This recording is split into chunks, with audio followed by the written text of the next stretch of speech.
Alhamdulillah, wassalatu wassalamu ala rasulillah wa ala alihi wa ashabihi wa man wala. Pemirsa, pendengar dimanapun berada, mari kita lanjutkan kajian kita kitab Al-Insaf fi Bayani Asbabil Ikhtilaf karya Al-Imam Syah Waliullah Ad-Dahlawi. Bismillahirrahmanirrahim. Qala al-muallif rahimahullahu ta'ala wa nafa'ani wa nafa'ana bihi wa bi ulumihi fid dharaini amin ya rabbal alamin wa ila masyayikhina wa muallimina wa dawil huquq alaina wa ikhwanina alladhina sabaquna bil iman lahumul fatihah. Bismillahirrahmanirrahim. Iyyaka na'budu wa iyyaka nasta'in ihdinas siratal mustaqim siratal ladzina an'amta 'alaihim. Bismillahirrahmanirrahim. Wa minha, betul ya, wa minha halaman piro, halaman ini beda ini. Ini versi yang beda ini. Wa minha anna aqwalas sahabati jumi'at fi asyris syafi'i fatakatsarat wa ikhtalafat wa tasya'abat. Wa minha lan iku setengah saking umur anna aqwalas sahabati utawi sak temene pira-pira ngendikane sahabat jumiat iku terkumpul apa aqwal fi asri Syafi'i ing dalem mangsane Imam Syafi'i fatakatsarat mengko dadi akeh apa aqwal waqtalafat lan beda-beda apa aqwal wa tasya'abat lan bercabang-cabang perenco-perenco apa aqwal. Waro'a lan ningali sapa Imam Syafi'i kathiron ing akeh minha sangking aqwal, ningali kathiron yukhalifu bedani, kathiron minha yukhalifu kang bedani apa kathiran minda al hadis as-sahiha ing hadis sahih haitsu lam yablug ing dalem sekirane ora sampai apa hadis hum ing sahabat. Padahal waro alan ningali sapa Imam Syafi'i as-salafa ing salaf lam yazalu iku ora leren-leren sapa salaf ai selalu yarjiuna iku podo kembali merujuk sapa salaf fi misli dalika ing dalem sepadane mengkono ma yukhaliful hadis ya. Fataroka mongko tinggal sapa Imam Syafi'i at-tamassuka ing berpegang bi aqwalihim kelawan piro-piro pendapate sahabat malam yattafiku selagine ora sesuai apa sapa sahabat. Wa qala lan ngendika sapa Imam Syafi'i hum utawi sahabat rijalun iku rijal piro-piro ya orang ya. Wa nahnu lan utai kita rijalun iku juga pira-pira wong ya, artinya sama-sama berpikir lah. Mereka laki-laki, kita juga laki-laki gitu ya. Dia lelaki, saya juga lelaki, itu padha ae. Jadi di antara suasana yang meliputi pada zamannya Imam Syafi'i sehingga nanti beliau banyak menata ulang ya pemikiran-pemikiran hukum sehingga beliau nanti layak sebagai pembaharu dan imam madhab, yaitu aqwalus sahabah, perkataan para sahabat, riwayat-riwayat dari sahabat ini terkumpul banyak di masa Imam Syafi'i. Mungkinnya bercabang-cabang, sisi satu bilang A, satu bilang B, bilang C. Dan sebagian besar banyak juga yang berbeda dengan hadis. Padahal kalau kita telusuri, dulu ulama-ulama salaf itu ketika melihat perbedaan-perbedaan itu pasti dirujukkan atau dikembalikan kepada sumber hukum Islam, yaitu Al-Quran dan hadis. Jadi kalau kemudian Imam Syafi'i melihat banyak perbedaan-perbedaan pendapat sahabat di masa beliau, maka kemudian beliau ini metani kok siji, ya, nyortir ini harus dikembalikan ke asalnya. Pendapat si A ini kok begini, kembalikan ke ada hadisnya ndak. Kalau tidak ada, ya tidak dipegang. Begitu. Jadi beliau memang sekali lagi lebih condong berpegang kuat kepada hadis dan beliau rela meninggalkan ucapan para sahabat ketika dianggap ya itu berbeda dengan hadis. Sementara ada pandangan lain itu enggak, tradisi atau guru ya, sanad silsilah ini dipegang teguh oleh mereka. Kalau Imam Syafi'i enggak, Imam Syafi'i lebih konsisten kepada hadisnya. Jadi ketika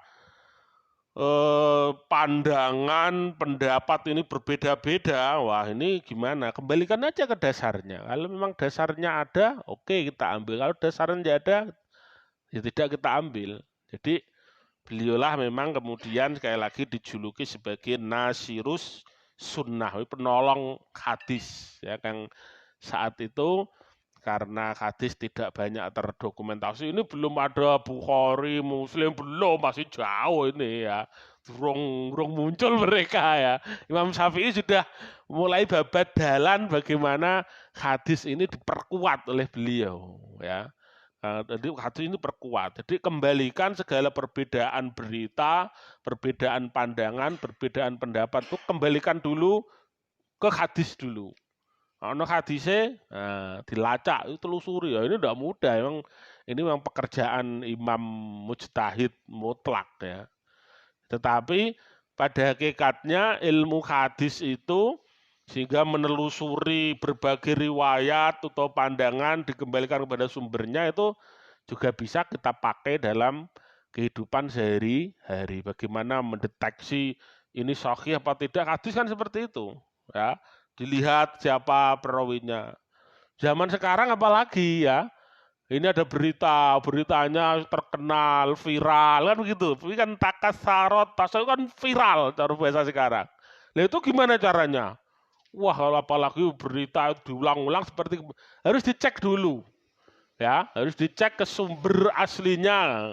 Kalau ini hukum Islam dari sahabat dicek ke sumber aslinya yaitu hadis. Kalau berita sekarang ngeceknya ya ngecek di media aslinya, caranya begitu. Salah satu untuk menangkal apakah ini palsu, hoax ya, sampah, hoax itu sudah jadi bahasa Indonesia sekarang hoax ya. Itu dicek kebenarannya lewat sumber berita. Kok yang memberitakan ini media sendirian misalnya ya. Media-media besar gak ada yang memberitakan. Dia satu-satunya yang memberitakan. Patut dicuri, gai kan begitu. Oh, ini besar ya. Ini apa itu? Media-media besar dibandingkan dengan yang lain. Begitu caranya. Ya, orang untuk wapi, wah ngerti di-share barbarane, wah. Makanya kita hati-hati, itu dicek dulu. Dicek ke sumber-sumber yang valid. Kalau valid dicek lagi ini rekayasa atau tidak. Karena zaman sekarang, teknologi sekarang itu apa ini beritane atau gambare atau kamerane tahun biyen diunekno saiki ya, peristiwane di negara lain diunekno ngene, wah sekarang kan luar biasa hal seperti itu. Maka kemudian kita ini harus benar-benar tidak mudah untuk ikut serta nge-share, merasa sayalah yang pertama nge-share. Harus hati-hati ya. Ada berita begini benar dah, coba teman-teman dicek harus begitu ya, baru pada tangtung benar-benar. Ya hadis seperti ini, Imam Syafi'i mengembalikan itu ke hadis. Contohnya apa misalnya yang sekarang tren viral itu apa itu, misalnya Saya baca vaksin misalnya ya, yang zamannya vaksin nih. Indonesia itu ngambil vaksin dari Cina. Sementara Cina, iku vaksinnya mengambil dari Barat, kok gue Amerika. Malah Indonesia juga kok Cina kan? Wah, wah akhirnya diulang Facebook, Twitter, terus juga. Nah, itu kan kemudian menjadi tidak berimbang. Padahal kalau kita mengikuti atau info-info yang ya dari kementerian langsung misalnya itu kan vaksin yang akan kita pakai itu nanti 5 ternyata. Salah satunya dari Cina, dari Eropa, dari lokal sendiri yang Bio Farma itu dari Cina, namanya saya tidak hafal ya. Ada 5 vaksin yang akan karena satu vaksin tidak mungkin cukup ya, saking banyaknya orang, sing stoknya tidak bisa itu. Jadi ada 5 vaksin yang kita akan pakai yang oleh pemerintah Indonesia dan ini masih diuji, diteliti. Jadi orang kok Cina tok orang ternyata ya. Dan vaksin yang dari Cina itu juga dipakai Timur Tengah, dipakai Eropa dan lain sebagainya banyak ternyata. Oh, ternyata beritanya seperti itu. Tapi kan tidak, beritanya tunggal. Indonesia juga kok Cina. Sing Cina ora payu kok. Begitu kadang makanya berita sekali lagi tasa'abat, berita semakin bercabang, ikhtalafat, berbeda-beda, takasarot ya, semakin banyak viral, ini harus kita kembalikan kepada sumber otentiknya atau sumber yang valid. Ya. Itu yang dilakukan oleh Imam Syafi'i.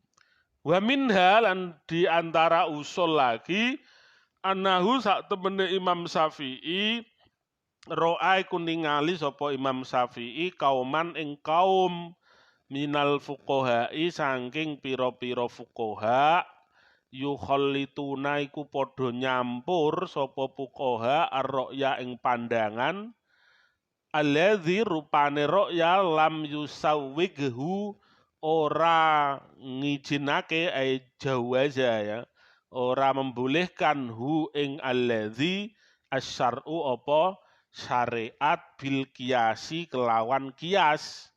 Lah padahal kias iku alladzi rupane kias asbatan netepake hu asbatan netepake apa syarak hu ing alladzi fala yumayyizuna mongko ora membedakan sapa fuqaha wahidan ing siji minhuma saking karone ra'yu lan kias minal akhor saking yang lain waya sama yusammu wa yusammuna lan padha ngarani sapa fuqaha hu ing akhor tarotan kadang kala utawa hu ing wahidan minhuma mau bil istiksani kelawan istiksan.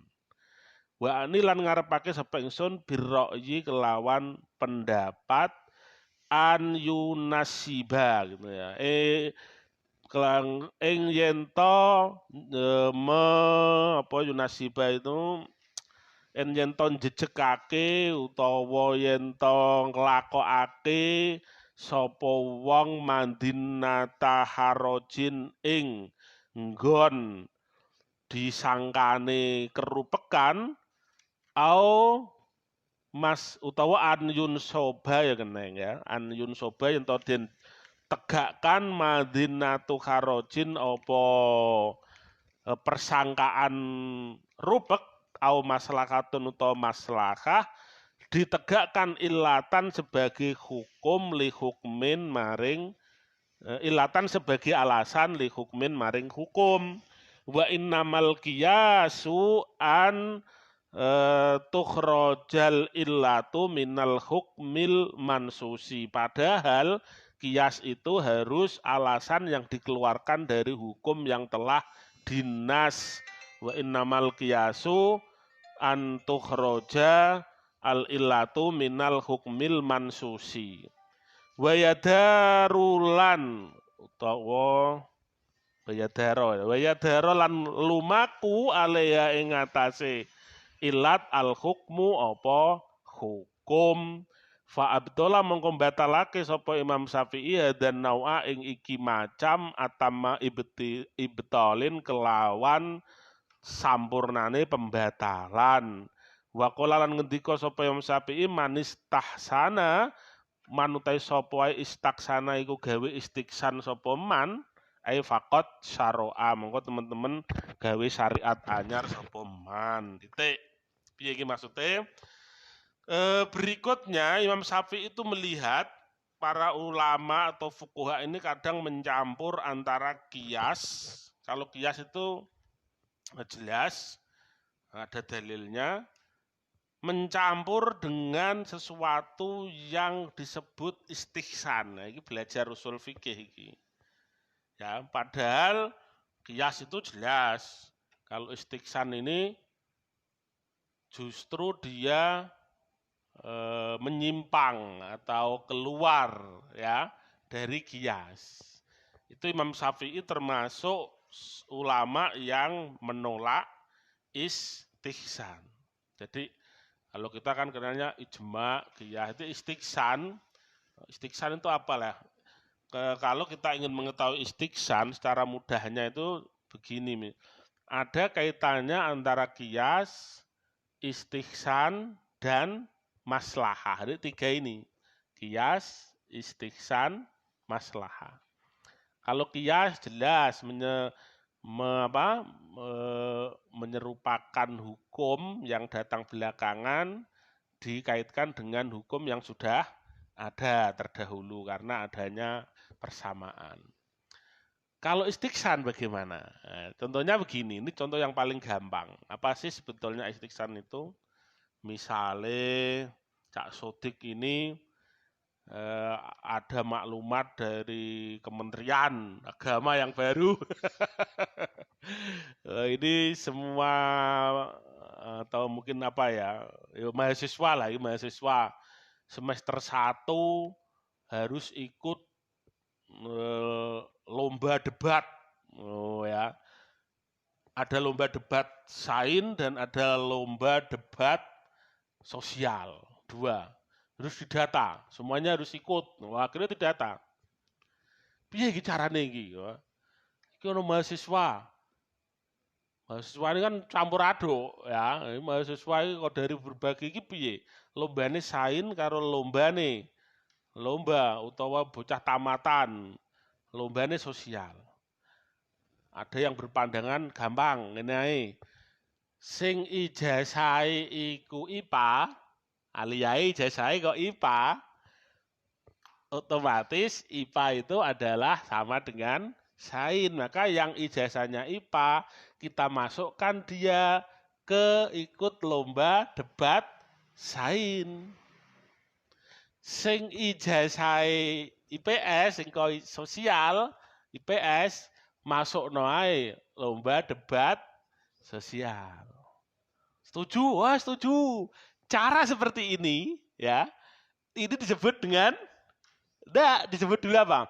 Ini ada lomba, lombanya sains dan sosial. Akhirnya panitia wes gampang, angger sing IPA berarti iku sains, angger sing ijazah sosial masuk lomba, ijazah IPS masuk lomba sosial. Ini kan ada kesamaan. Ini namanya disebut apa kira-kira? Persamaan bahwa sains itu ya ijazah IPA, kalau sosial itu ya ijazah IPS. Ini disebut qiyas. Ya, berarti itu qiyas, sama masalahnya. Ya. Cukup, Nak. Jadi itu cara panitia melakukan seperti itu disebut dengan qiyas. Nah, itu kan gampang berarti. Karena podo, ya. Jadi qiyas itu podo. Sains IPA, sosial IPS. Tapi ternyata kemudian Pak Mukhtar, aku usul, loh, piye Pak Mukhtar? Ono bocah jenenge Andi misalnya ya. Andi ini dia itu ijazahnya IPA. Andi ijazah IPA. Lah terus mestinya kan boleh lomba sain. Iya, tapi aku rasa setuju. Lu kok iso? Meskipun Andi itu ijazahnya IPA, tetapi saya tahu langsung karena saya sing mulang, ndekne itu kecenderungannya itu politik, sosial, seneng ndelokno berita ning TV ku ya. Wah, ndekne ku lincah nek mbokon masalah sosial. Jadi cara aku, Pak Mukhtar berpandangan, meskipun ijazahnya IPA, masukkan saja dia ikut lomba sosial. Wah, sing kene, wah ora iso. Ijazah IPA yo masuk sain. Yang geteneng nak ijazah IPA kudune masuk sain, itu dia berpegang teguh pada yang namanya kias. Neng Pak Mukhtar punya pandangan, ndak, aku reti ijazah IPA tetapi dia kecenderungannya itu sosial. Maka masukkanlah dia di lomba sosial. Cara nalar yang dipakai Pak Mukhtar itu namanya istihsan. Jadi dia keluar dari cara kias kudune mlebu ning ngene sain. Wah, itu iso perdebatan panjang itu. Mungkin kowe setuju kene ora, itulah yang namanya kias dan istihsan. Bedanya begitu. Ya. Saya wis ora masalah iku ono siji piye. Ora di ijazah. Yo ora IPA, ora IPS. Lu kok iso? Ijazahnya pun pas. Mau kan gampang, agar sing IPA lebokno lomba sains, sing IPS lebokno lomba sosial. Oke, itu berpikir cara kias. Ning ono sing enggak, meskipun dia IPA, saya masukkan aja lomba sosial karena dia kecenderungannya di sosial. Dia lebih kuat di sosial menurut saya. Iku berpikir secara istihsan. Ya, berpikir kok kias ya, ini diegokno malah. Ono nek siji kira mbok rumati piye? Ora duwe ijazah IPA, ora duwe ijazah IPS. Lu kok iso? Ijazah pun PES. Mbok lebokno lomba apa ndekne? Ya wis apike endi Pak Mukhtar? Cara kowe nek endi ndekne? Cara seperti itu namanya maslahah. Wis apike nek endi? Itu namanya maslahah. Jadi bicara istihsan Imam Syafi'i ini sangat erat kaitannya dengan kias, istihsan dan maslahah. Lah Imam Syafi'i ini galak ya, manis taksana fak ora iso. Istihsan ora iso iku. Pokoke nek sing ijazah IPA ya kudu sain, nek ijazah IPS ya kudu sosial. Ijazah IPA mbok egokno ning nggone sosial, ora gathok. Iki kerak seperti itu Imam Syafi'i, sehingga beliau terkenal punya pandangan tadi manis tahsana faqad syarro'a, boleh dibaca syarro'a bitasdidir ra au bitakhfifiha atau syarro'a bisa, yaitu perdebatan, nah itu perdebatan tingkat tinggi, perdebatan ulama mustahil, tapi dalam kehidupan sehari-hari itu bisa kita analogikan seperti itu. Ya, orang kadang berpikir kesamaan, kalau kesamaannya seperti ini, banyak kesamaannya, maka ya sudah kita ikutkan saja ya. Kalau ini ada hal yang baru, kita ikutkan persamaannya dengan hal yang sudah ada, berarti kias. Sebetulnya dia memang kias, tapi dia berpaling ya, karena ada tujuan. Oh berarti ini istihsan. Seperti itu. Sehingga istihsan itu sebetulnya ya, kalau Imam Zarqa itu al-udul minal qiyas ilal maslahah. Kalau Ibnu Rus di Irsadul Fukul itu al-iltifat ya, minal qiyas ilal maslahah. Tetapi ada perbedaannya. Kalau istihsan itu ada pembandingnya tadi, karena sebetulnya dia dari kias. Tapi kalau maslahah kan enggak, dia enggak ada pembandingnya.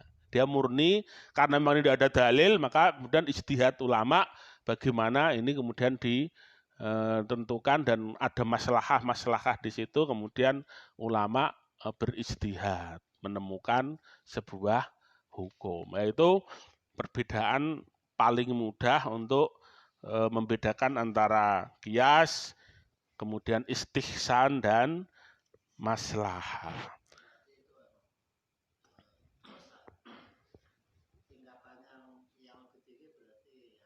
Kias, iya kias ya. Iya betul. Iya. maslahah itu karena tidak ada dalil-dalil yang tegas lah, karena itulah kemudian kadang maslahah itu ya memang dia sangat umum, kemudian benar-benar di situ ada ijtihad yang besar kalau maslahah itu. Ya. Ulama-ulama dahulu selama ada dalilnya, ada Al-Qur'annya, ada katanya oh tidak ada berani ya, maka tidak mudah kemudian ini masuk kategori istiksan, ini masuk kategori maslahah itu benar-benar dicermati benar. Lah zaman sekarang memang permasalahan itu semakin berkembang, an-nusus mutanahiyah ya, teks itu sudah selesai ya, sedangkan al-waqa'i itu ghairu mutanahiyah, sedangkan peristiwa ya segala sesuatu yang terjadi di dunia ini tidak ada selesainya sampai kiamat. Sementara teksnya kan sudah mandek kan, Quran hadisnya wis dibukukan selesai ya. Nah, karena itu bagaimana kemudian antara mensinkronkan antara konteks dengan teks, sementara banyak konteks-konteks itu yang dalam teksnya itu tidak ada, dan disitulah memang sangat-sangat dipentingkannya ijtihad melalui berbagai cara, apakah itu qiyas, apakah itu istiksan, apakah itu maslahah, apakah itu sadu dzari'ah dan lain sebagainya. Ya. Disitulah kadang kalau kita tidak paham hanya kemudian kembali kepada Al-Quran dan hadis, itu bahaya itu. Jargon seperti itu kan bahaya. Kembali kepada Al-Quran dan hadis maksudnya piye? Ya, sementara permasalahan itu permasalahan baru kok ya, permasalahan unik, permasalahan modern yang tidak cukup hanya dekati atau dijawab dengan letterlek apa adanya secara dalil soreh menggunakan ayat atau hadis. Itu zaman Nabi sudah mengisyaratkan seperti itu ketika beliau mengutus Sayyidina Mu'ad bin Jabal untuk menjadi dai ke negeri Yaman. Hei Mu'ad, dengan apa kamu akan menghukumi manusia nanti? Ya, sa'ahkumu bima fi kitabillah. Saya akan berhukum dengan apa yang ada di dalam kitabullah. Karena itu jadi dai. Fa'ilam tajid dana orang ono. Dan Quran nyatanya raudo. Nah, Nabi tanya begitu. Lalu kalau permasalahannya itu ternyata di Quran tidak ada jawabannya. Sa'ahkumu bima fis. Saya akan menjawab permasalahan itu kalau tidak ada dalam Al-Quran ya. Saya jawab berdasarkan apa yang ada di dalam as-sunnah, dalam Al-Hadis. Fa'ilam tajid masih dikejar begitu. Karena orang ono itu artinya, Nabi pandangannya sangat ya futuristik sekali. Artinya banyak nanti permasalahan-permasalahan itu tidak dijumpai secara tekstual di dalam Al-Quran dan hadis. Sehingga itu saya akan berijtihad. Nah, ijtihad itulah sehingga muncul nanti ada ijma, ada qiyas, ada macam-macam sampai istiksan, istislah dan lain sebagainya. Kemudian di mau terus wayatul fa'abtola hadzan nau'a atamma ibtilon atamma ibtal wa qala manistah sana fa innahu aroda an yakuna syari'an. Jadi artinya orang yang istiksan berarti membuat syariat baru. Hakahu Ibnul Hajib fi Mukhtasaril Usul, dalam Mukhtasar Usul. Misaluhu, ini contoh. Tetapi nanti Imam Syafi'i itu galak menentang istiksan. Memangnya Imam Syafi'i orang beristiksan, ya, nanti gitu. Ternyata cucunya beliau juga menggunakan istiksan, gitu nanti. Meskipun begitu, yang dimaksud istiksan oleh Imam Syafi'i itu, beliau sampai keras seperti itu adalah dalam upaya preventif agar jangan sembarang orang itu kemudian beristiksan tanpa ada dalil yang kuat. Tapi kalau itu ada dalil, beliau juga nanti beristiksan. Ya, nanti dijelaskan apa istiksan. Kalau yang paling bagus saya membaca itu di Al-Hawil Kabir ya. Saya tidak punyanya, ada PDF yang 25 jilid dulu yang Al-Hawil Kabir Imam Mawardi itu, di situ dijelaskan ini istiksannya Imam Syafi'i, alasannya apa. banyak dan pembahasannya enak itu. Imam Mawardi itu yang nulis kitab Al-Ahkamus Sultaniyah, Adabud Dunya Waddin itu kan Imam Mawardi ya. Itu beliau menulis namanya Al-Hawil Kabir yang sarahnya Ar-Rafi'i itu. Itu di sana dijelaskan ketika membahas tentang Adabul Qadhi itu apa Imam Syafi'i itu ternyata juga beristighfar. Contoh-contohnya nanti ada 1, 2, 3 gitu. Itu bagus tuh coba dirujuk di Al-Hawil Kabir.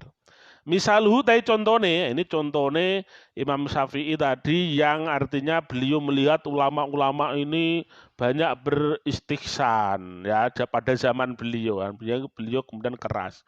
Rusdul yatimi iku pintere anak yatim.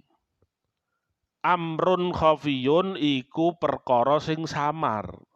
Anak yatim dianggap dewasa ya. Itu kapan? Itu kan ora jelas. Jadi ketika yatim itu masih kecil ya, maksudnya yatim ini ketika masih kecil hartanya kan ada yang mengelola, tidak boleh diberikan dulu karena anak kecil kan ora arti ya, ora arti nasarepno donya. Engko nak yatim iku wis gede kok yatim ya maksudnya asale sing yatim itu loh ya, baru makana itu. Nak gede, nak yatim iku wis gede, wis pinter, iku donyane lagi ya. Ya no, lah pinter yo piye? Yo pinter duwe, pinter yo gunakno begitu. Perlu diuji bolak-balik ya. Oh wis ngerti duwe, diakali wong ora gelem ora kena berarti wis pinter ya. Lah kalau pandangan Imam Ghazali fa'aqamu mandin natar rusdi wa huwa bulugu khamsin wa isrina sanatan muqamahu. Muqamatan ya. Ini muqamahu iku. Tak iku. Oh iki tak kene. Bener berarti muqamahu. Fa'aqamu mongko padha gon-gonake sapa fuqaha mandinatar rusdi ing sangkaan rusdi wa hale utawi rusdi bulunggu khamsin iku mencapai umur 5 wa isrina lan 20 sanatan apane taune dinggon-gono umur iku muqamahu ing panggonane rusdil yatim. Jadi umur bulunggu khamsin wa isrina iku dipanggonake sebagai mandin natar rusdi. Wa qalu lan padha ngendika sapa fuqaha idza balagha nalikane sampai al yatimu sapa yatim hadzal umura utawa hadzal umra ing kelah umur sulima mongko diserake ilahi maring yatim maluhu apa bandane yatim. Qalu padha ngendika sapa fuqaha hadza istihsan. Ini istihsan. Mestinya ya pinter ya diseru pinter tuh bagaimana? Ya pinter tenan. Yang ini kan kesuwen ngecek butuh berapa waktu? Sedina, 2 dina, seminggu. Nah, kayak duit iki nggo blonjo iso blonjo apa ora? Susuke pira aku? Alah ora usah ngono ribet yo. Karena anggar umure kira-kira pira mau? 20 tahun iku wis dianggap dewasa. Dewasa iku ya 20 tahun. Iku ketelan. Saiki ora duwe. Lan iku ora iso ya. Cuman wal kiasu Allah yuslamu ilaih menurut kias tidak boleh diberikan kecoba bener-bener sama dengan cek pinter iso denger dan itu tidak pada umur. Nah iki selama tahun bener ketuan.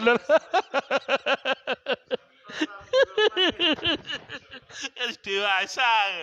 Jadi dulu ada yang umur dan nanti umur juga berbeda-beda. Ini contoh umur yang paling apa ini istilahnya paling tua lah ya, paling maksimal lah, paling maksimal.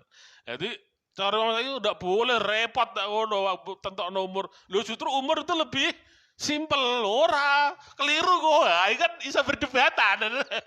Itu yang satu gunakan istigsan, yang satu menggunakan patokan kias. Itu masalah memberi kapan harta yang dikelola oleh ya seseorang itu diberikan kepada anak yatim itu bisa terjadi perbedaan ya. Di sini maksudnya begitu antara yatim ini sudah dewasa atau tidak. Ya, ya nak saiki yo jarang seperti itu ya. Wis justru kan ora umur, yo juga umur artinya jenengan mesti pakainya umur angger wis pinter. Ya wis pinter kira-kira umur sepede balik terus serahno kabeh dunyane ya. Kasus ini ono ora ya? Mari masalah dunia ini ora patek reti. Ya, retine ya santunan anak yatim udah ya. Ini jadi retine ning desa kita kan ya kasusnya itu yang memberi santunan pada anak yatim. Mari tukar kemarin saya gue nih nganu daerah Demak sana. Kiai ini iku ora gelem karo tulisannya santunan yatim. Lah sing dikai ana piatu ana liyane. Ana sing ngono barang mau berah ya. Wah, lho piye iki? Wah, tahun ngarep tak kei piye carane apa yatim dalam kurung piatu. Dalam kurung. Ngono iso dadi perkara kok ya. Lho piye cak ya. Nah iya. Lho akate sampean niku yatim kok. Oh, aku rawani nak kiai ora yatim, aku ora tahu jawab. Ora sing wecek ngono kiai ne. Wah, panitiane bingung piye iki. Ora dikeki yo sake iku ibune ninggal. Iku ora piatu gede. Cara bahasa memang seperti itu. Yatim itu orang yang kehilangan bapak, nak, wong ya, menuso. Tapi nak kewan yatim sing kehilangan mbok. Walian sebab sing rumati sing makani iku nak umume ya awal nak wong iku ya pakane sing turu nafkah disebut yatim kalau binatang pitik apa iku nak kelangan mboke sebab sing makani iki mboke pakane iku silang rakaran para iya.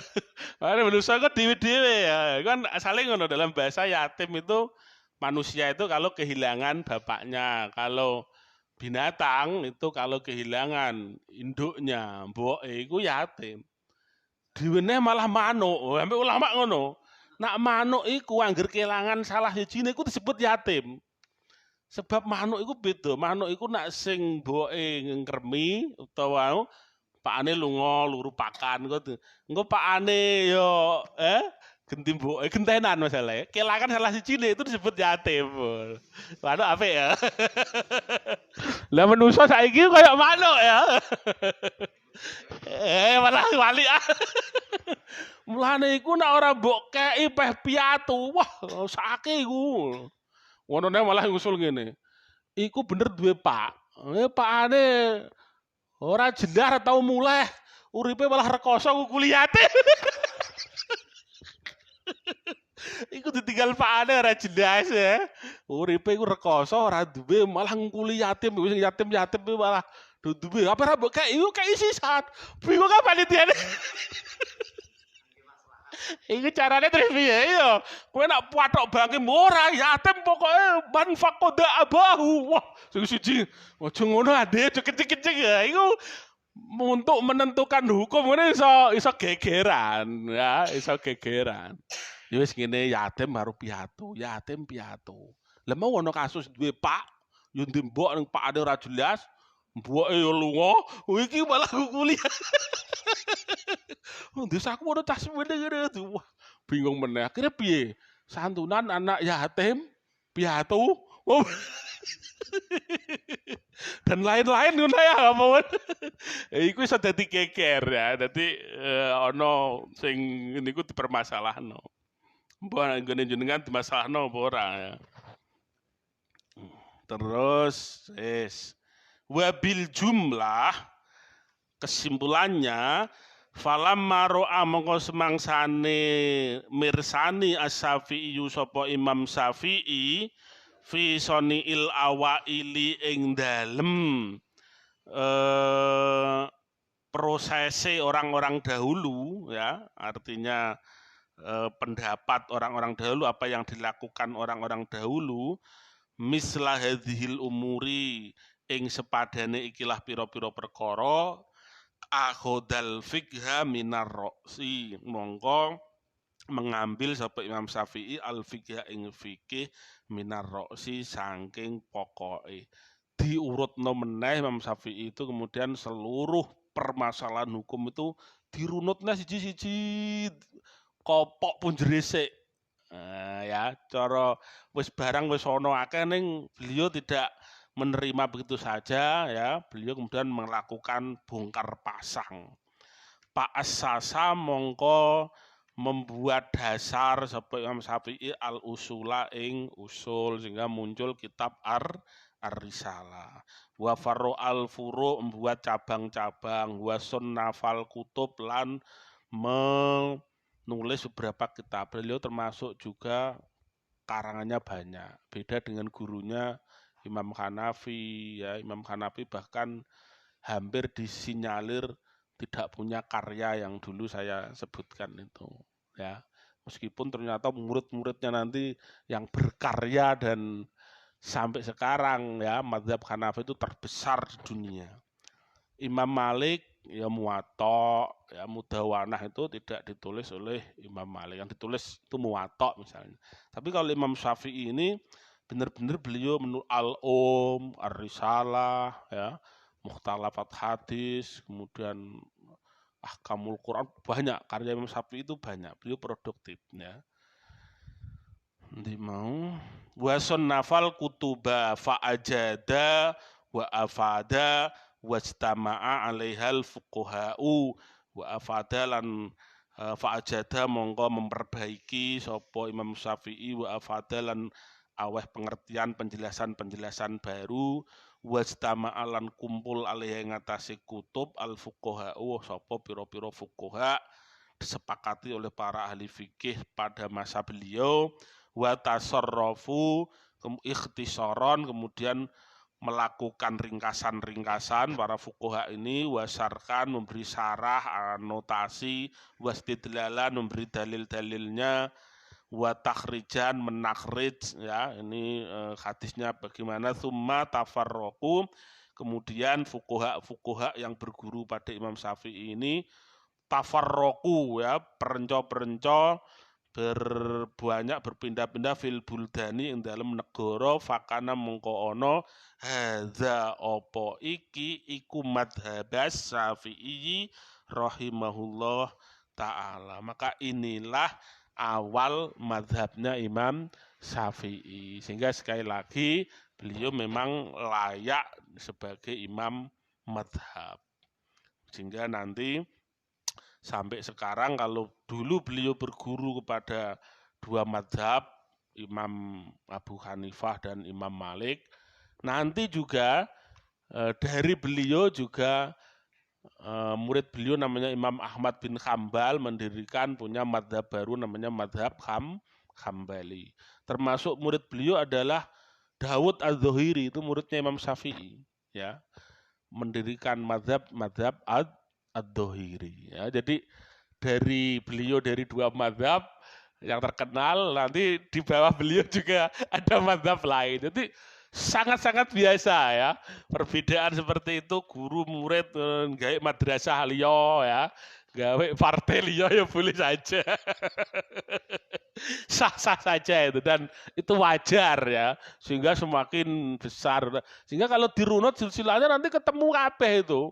Ya, satu rumpun itu ternyata. Oh, ini madhab Dhuhri. Oh, ini madhab Hambali. Sama-sama berguru pada Imam Syafi'i. Oh, Imam Syafi'i berguru pada Malik, kepada Abu Hanifah. Itu rumpun. Oh, ternyata Imam Abu Hanifah berguru kepada Imam Syafi'i, Jafar. Ada madhab Ahlul Bait sampai ke Syiah ya. Afirmasi Syiah. Kementerian baru nih. Seperti itu ya. Jadi biasa. Nanti kalau dirunut kabeh nanti Ahlul Bait sampai ya Kanjeng Nabi kabeh ya. Harusnya seperti itu nanti ya. Jadi bekendengan lamu bekendengan ngono akhirnya ya ternyata ya awor kabeh. Mazhab lamu bekendengan mazhab temokno ya ketemu kabeh ya. Partai dengan calon presiden bekendengan kayak ngelumpuk kabeh. Malah keweleh dhewe ya dia. Babu asbabil ikhtilaf baina alil hadis wa ashabil. Jadi selesai ditutup yang mazhab 4 itu Imam Syafi'i. Nanti kemudian ada pembahasan lain yaitu ikhtilaf antara ahlul hadis dan ashabur ra'yi. Wah ini seru ini nanti ini. Wah ini pertarungan. Wadah apa istilahnya ya? Musyaraah. Pergulatan keilmuan yang seru antara ahli hadis dan ashabur ra'yi. Tetapi mazhab 4 ini ditutup kemudian oleh yang ini mazhab Hambali di sini tidak disebutkan karena pengaruhnya mungkin tidak signifikan. Ini yang disebut Syafi'i sampai kemudian beliau meninggal karena beliau memang termasuk produktif menulis, gurunya juga banyak dan di antara guru beliau yang paling unik juga Sayyidah Nafisah. Mun zarah mriko Gus. Ini Gus maksudnya ya. Sayyidah Nafisah itu gurunya Imam Syafi'i dari Ahlul Bait. Itu saya baca kisahnya setiap beliau sakit itu mesti kongkonan santrine kon ndongakno karo Sayyidah Nafisah. Dongakno. Terakhir beliau sakit minta doa pada Sayyidah Nafisah itu aneh. Yes, muga-muga temu karo Gusti Allah untuk rahmat ya. Sehingga Imam Syafi'i kemudian tahu onak-onak aku apa mati ya. Beliau mau meninggal itu yang ngandani pertama itu gurunya namanya Sayyidah Nafisah itu. Beliau punya guru perempuan itu. Sampai beliau kemudian ya, wasiat sama santrine engkon aku mati tolong aku sholati karo guruku Sayyidah Nafisah. Sehingga jenazahnya itu dibawa ke rumahnya Sayyidah Nafisah. Khusus sholati karo Sayyidah Nafisah itu guru Imam Syafi'i yang perempuan itu. Dan makamnya ada di Mesir. Jauh dengan makamnya Imam Syafi'i, Gus. Oh, jauh 6 kilo ya. Di Mesir makamnya.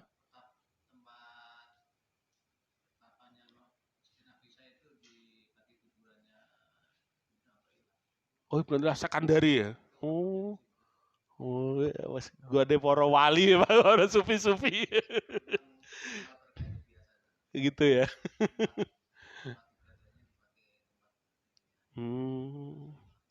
Itu Sayyidah Nafisah gurunya Imam Syafi'i. Sehingga Imam Syafi'i ketika mau meninggal itu saya sudah diberitahu gurunya itu. Demikian summa qala babu asbabil ikhtilaf baina alil hadis wa askabir ra'yi. Wallahu a'lam bisawab. Asyhadu an la ilaha illa anta astaghfiruka wa atubu ilaik. Wassalatu wassalamu ala Rasulillah wa ala alihi wa ashabihi. Summa assalamualaikum warahmatullahi wabarakatuh.